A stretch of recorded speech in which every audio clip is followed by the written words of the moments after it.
All right, so today's video is going to be a little bit different. We're going to cover 8 key things that any homeowner will need to know before their solar installation. And the perspective I'm approaching this video from is if I were in the process of getting a new solar system installed at my home, I was no longer in the industry, and with knowing what I know in my experience, what things would I look for? And these topics aren't really going to be the super obvious stuff that gets addressed at your initial consultation. It's going to be the things that I have found in my experience can be easily overlooked and really just diminish the overall experience for you as a homeowner. So if you're researching solar, you're in the process of getting solar, or you already have solar and you're looking to expand your system, then I think this video will have some helpful tips for you to know. And if you're in the solar industry, hopefully these can be some things that you can take away to help make sure your homeowner has a seamless experience when working with you. And for anyone new to the channel, my name is Zach. I've been in the solar industry since 2015. Here we're going to talk about solar, battery storage, Tesla, that whole industry. If that's content you typically enjoy learning about, subscribe for more. I'd really appreciate it. So starting this list out at number 1 is knowing your system details. I run into a lot of homeowners that get solar. They make this large energy investment and they have no idea what panels they have, how many they have, who's the inverter manufacturer, who installed everything, and all of this information. Usually when you sign an agreement with a solar installer, all of this is going to be provided and laid out clearly on the installation agreement. And then after you sign, you should have some sort of site assessment and then a final design and plan set put together. You will want to get this plan set and design sent over your way, so that way you have all of this information confirmed in black and white, and there's no surprises day of installation. These plans are going to be an installer's reference point to how material is ordered, how permits are submitted, how utility applications are approved, and ultimately how the project gets installed. The installation agreement that you sign and this plan set are 2 docs that you absolutely want to have saved for future reference. Here's what I'd be looking for specifically to confirm my system details. Let's go ahead and look at the plan set for my home specifically. On the panels, you want to focus on the panel manufacturer, the model number, the wattage, quantity, and preferably get a spec sheet from your installer. This information right here is going to tell us our DC system size in kilowatts. This is usually the sizing that gets discussed most often. So you can see for my system, it was 25 panels, 400 watts per panel. So I have a 10 kilowatt or 10,000 watt DC sized system. For inverters, you will also want the manufacturer name, the model number, quantity, and preferably get a spec sheet from the installer. You will also want to confirm your AC system size. This doesn't get talked about nearly as much, but this is your power rating for your system's inverter, whether you have a central inverter or micros. For my system, it was a 7.6 kilowatt AC size system. For systems with batteries, the same will also be the case: manufacturer, model number, quantity, and you guessed it, a spec sheet. By doing this on day of installation, you are 100% aware of what's being installed on your property, and now you can be proactively involved with making sure there wasn't any confusion between sales,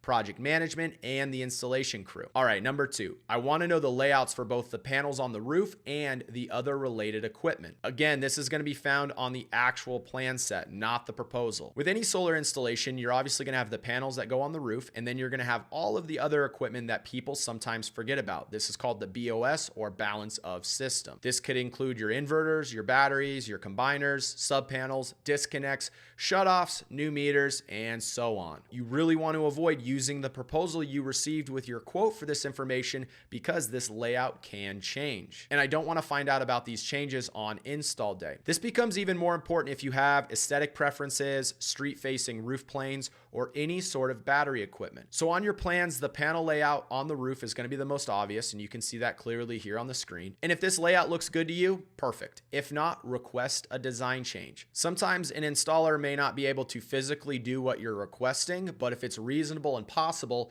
don't be hesitant to ask. I'd usually recommend marking this up on an iPad or a computer to visually show them what you're looking for, so that way that can be presented to the design team. Next, you want to know all of the wall equipment that's going to be installed and where's it going. You can usually see this on the same design page. Equipment will be labeled and its location will be specified. You also should have a page highlighting the elevation, which gives you a pullback visual of the walls being used and any of the new equipment that's being added. This is especially important for battery installations rooms or if you requested anything to be installed inside your garage. There may be some flexibility to these plans day of installation, but I'd make sure there's communication before then if you do have any special requests, especially with your wall-mounted equipment like the inverters, the batteries, and all of that. Number 3, the conduit run, sometimes referred to as the pipe run. Now, obviously, all of this equipment needs to be connected together with wiring, and that wiring will be routed in a metallic tubing, aka this conduit or piping that we're referring to. This conduit run is almost never discussed,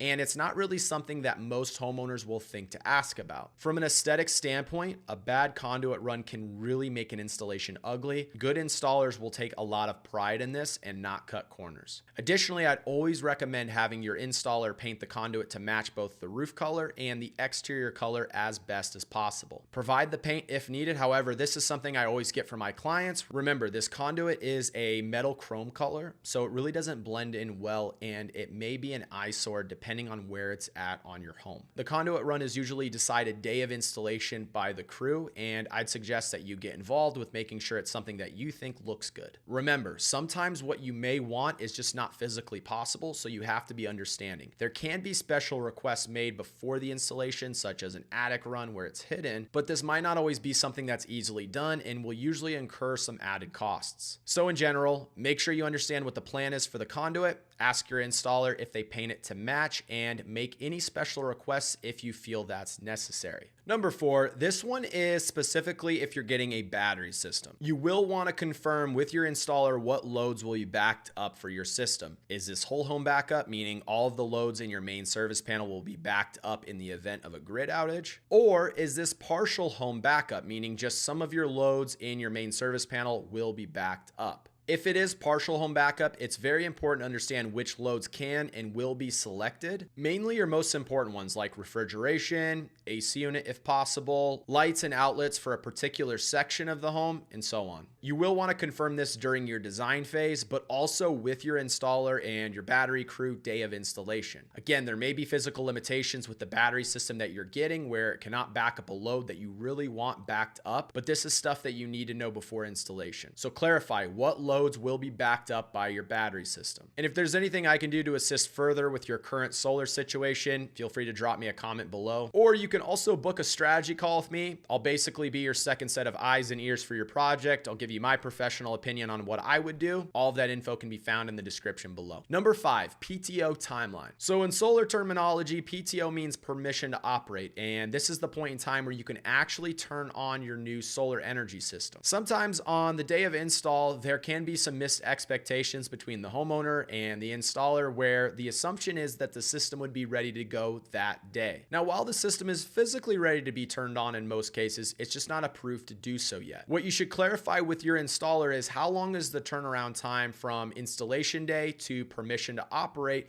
based on recent timelines. Sometimes it could be a few days, sometimes it could be a few months. Some jurisdictions and utilities are really fast, some are really slow. And within this time frame, I'd also want to know what are the next steps involved. Usually there's an inspection with your jurisdiction, and then there's a final inspection with your utility. Sometimes there is some electrical work that needs to be coordinated between your utility and the installer as well. It really does depend, and this could change with each project. It's a time of high anticipation, and patience can be thin, and installers get that. So by you clearly knowing what to expect and possibly expecting delays will improve your overall experience. It is frustrating, but this PTO timeline after installation can be a challenging last mile for some projects. Number 6, financing and payment timelines as well as incentives. So number 6 here is focused on the money, specifically when the next transactions will occur. If you're financing or doing a lease or a PPA, you will want to know when to expect your first monthly payment. Your installer may know this, but the bank that your financing is through will absolutely know this, and they should have notified you to this point, or they will be notifying you shortly after the install. If you're paying for the system outright, this information should have been highlighted in your purchase agreement, but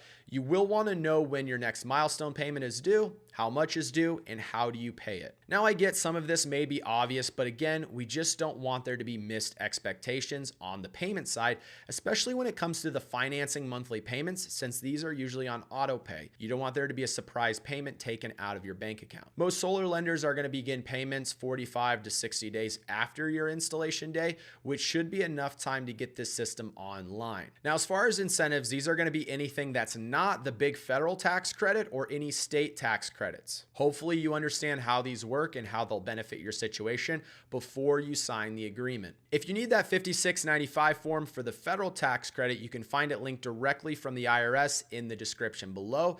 I have to throw this in here. The tax credit is not a rebate check that shows up in the mail. It's a dollar for dollar credit that directly reduces your tax liability. Consult a tax professional for more help. So this point is more so focused on any installer incentives or installer rebates, or really any other local or utility incentives that might exist. You want to figure out when you can expect this incentive to arrive. Again, this is pretty broad since every utility or jurisdiction or even installer might be different. You just don't want to forget about these if these were something that were offered. This could be things like utility rebates, utility credits, SRECs for certain states, installer rebates and promotions, and more. Number 7, you want to make sure that you select your correct utility rate plan.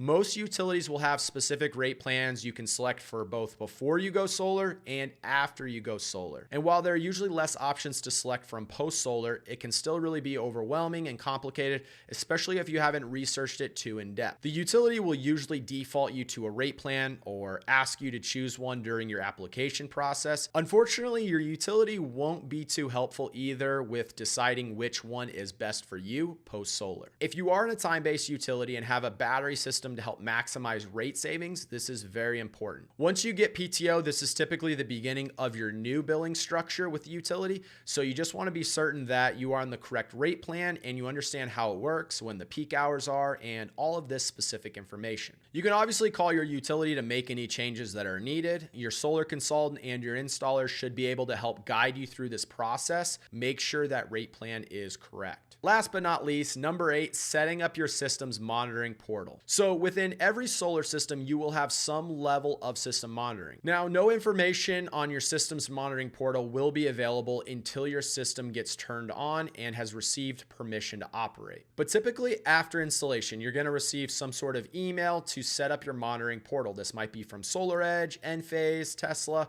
whoever your inverter or your battery manufacturer is. Now, if you haven't received it at this point, you can always reach out to your installer and request it to be sent early. In some cases, it'll get sent out day of permission to operate as well. This is going to help you create your login credentials, download the app, set up the website, and be 100% prepared for when your system does get turned on. This is just being proactive and not letting this setup process get missed. After that, I do some homework on your end, either here on YouTube or directly from the manufacturer, that will make sure you understand all of the features of your new energy system. Now, some manufacturer software is pretty basic, others are a lot more customizable, but the better you know your software, the better your experience will be. So on my channel, I have app walkthroughs of both Enphase and Tesla. That's one thing that is cool about these software-based products is they improve over time. So if Tesla, Enphase, whoever roll out a new feature through software, your hardware and your investment just got a little bit better. Now, if you want to learn more about the Tesla Powerwall 3 specifically, check out this video here on the screen where I cover 47 of my most frequently asked questions